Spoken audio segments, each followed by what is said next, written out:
Hey everybody, I know it's been a long while since I've updated the channel. Also, here I am reviewing a game when I said I would be sticking to cheap dollar store movie reviews. So before we get started, let me explain some stuff. First, the long absence. My wife and I just bought a house. That's right, we're homeowners.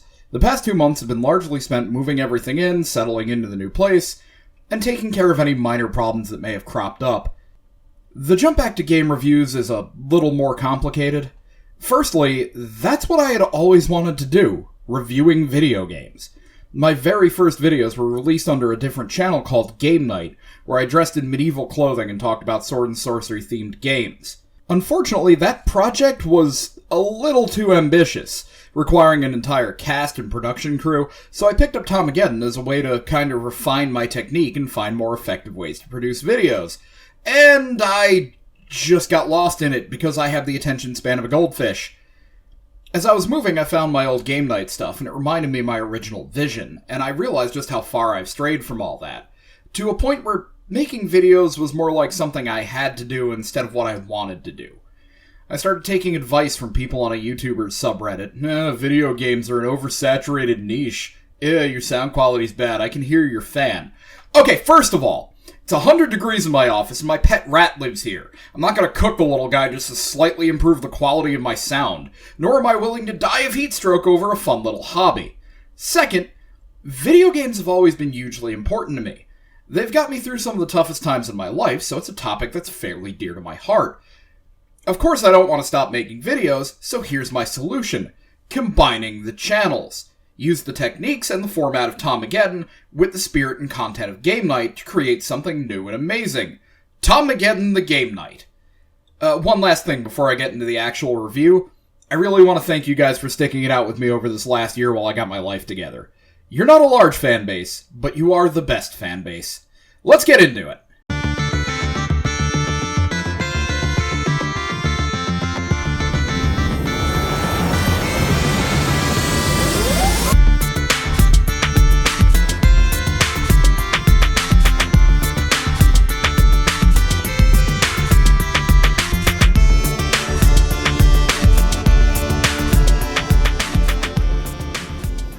One of the catalysts that made me reevaluate everything I was doing and come back to gaming was YouTube copyright striking my review on the film The Prodigy, a Kung Fu Panda ripoff done by a Christian film company.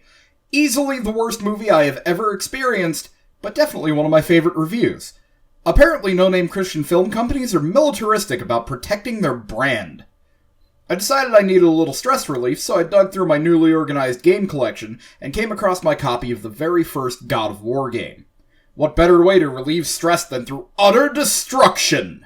God of War was released on March 22nd of 2005 on the PlayStation 2 by Santa Monica Studio and Sony Computer Entertainment. We follow the story of Kratos, the maddest lad in all of ancient Greece.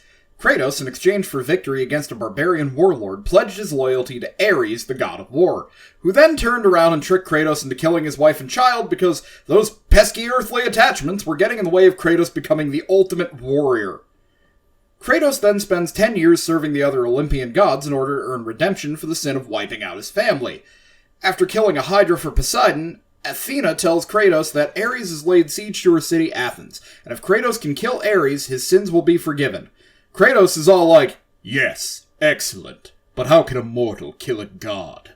And Athena's all like, "That is an excellent question, Kratos. I have no idea." So she sends Kratos to find the Oracle. For those of you who aren't up on your Greek mythology, the Oracle was a woman who lived in a temple and did a butt-ton of drugs so people assumed she had a deeper connection to the gods and an understanding of the secrets of the universe. You know, like that white girl with dreadlocks you met in college. The Oracle tells Kratos that the power to kill a god is sealed within Pandora's box, which again, if Greek mythology isn't your jam, is a box where the gods have sealed away all the world's bad juju. All of it. The box is in a temple. On top of a mountain. Strapped to the back of the Titan Kronos. In a desert. Of course a silly little thing like that's not going to deter Kratos, so he solves all the temple's riddles, fights his way through hordes of mythical beasts, and starts dragging Pandora's box back to Athens. Ares, sensing Kratos' success, just straight yeets a pillar at him from Athens, and hits him center mass. Obviously this kills him. But Kratos is too angry to die! He fights his way out of the underworld, returns to Athens, reclaims Pandora's box from Ares, opens that sucker up releasing all the juju, and grows into a giant so he and Ares can engage in a kaiju battle. In the end, Ares' plan to turn Kratos into an unfeeling killing machine was just a little too successful, and Ares is slain. As a reward for his service, Kratos is offered the newly vacated God of War position, which he gladly accepts. And then nothing bad ever happened to Kratos again. Nothing bad ever happened to Kratos again. The gameplay is alright. It's a combo-based hack-and-slash adventure game with some puzzles to solve and some platforming.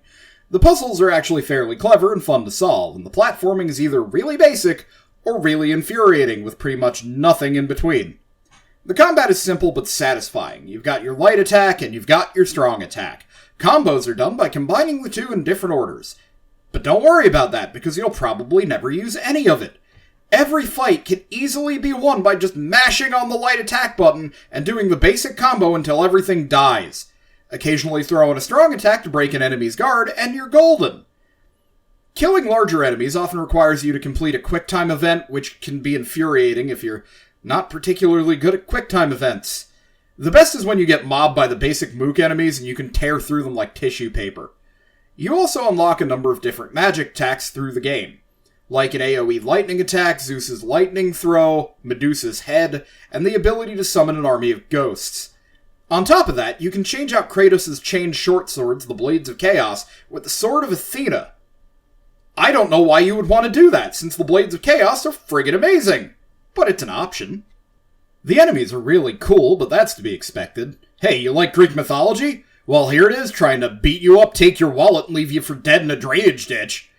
Aside from the basic regular soldiers, you've got Gorgons, Harpies, Minotaurs, Sirens, Cerberus dogs, a Hydra, pretty much any mythological beast you can think of. There is one issue.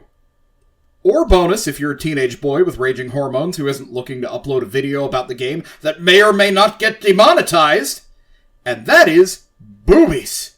This game has lots of straight-up naked boobies. Because I guess why would Gorgons and Harpies wear shirts? And it's not just the monsters. Oh no, there are plenty of human females in this game just taking the twins for a walk. This game is like Greek mythology as told by the guys who made the film Heavy Metal. So, I had a lot of fun revisiting this game. Ever since its release, God of War has become one of PlayStation's staples, with Kratos being one of their most recognizable characters. I have to admit, my favorite portrayals of Kratos are from this, the first game, and from the most recent game set in Norse mythology, mostly because these are the two games where he shows the most emotion and character. In this one, you can see him have quieter moments where he laments the loss of his family, where he reflects on his own actions, and where he is obviously filled with a deep sadness. With the latest game, well, maybe I'll talk about that in another time. Still, I love these two games in particular because while he is still angry, and while he is still a violent force of nature, we get those softer moments and that make him seem more human.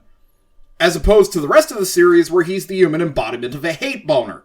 I have some issues with the camera, because in some parts it makes platforming stupid hard, or an enemy will be just off screen attacking you and you won't have any clue why you're taking damage. Also, there are some plot holes. Like, there's a part where Athena says something like, "No mortal has ever reached Pandora's temple." Then Kratos gets there, and there's this guy shoveling dead bodies into a fire saying, "Hi, I'm the first mortal to reach the temple. I died, my eternal punishment is disposing of all these other mortals that have reached the temple." It's a minor complaint, really. I don't play this game for the story, I play it to unleash violence!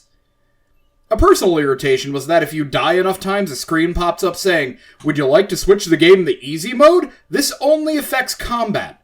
Meanwhile, combat was the easiest part of the game. All of my deaths were due to platforming. So if it only affects combat, then it's not really doing me any favors now, is it?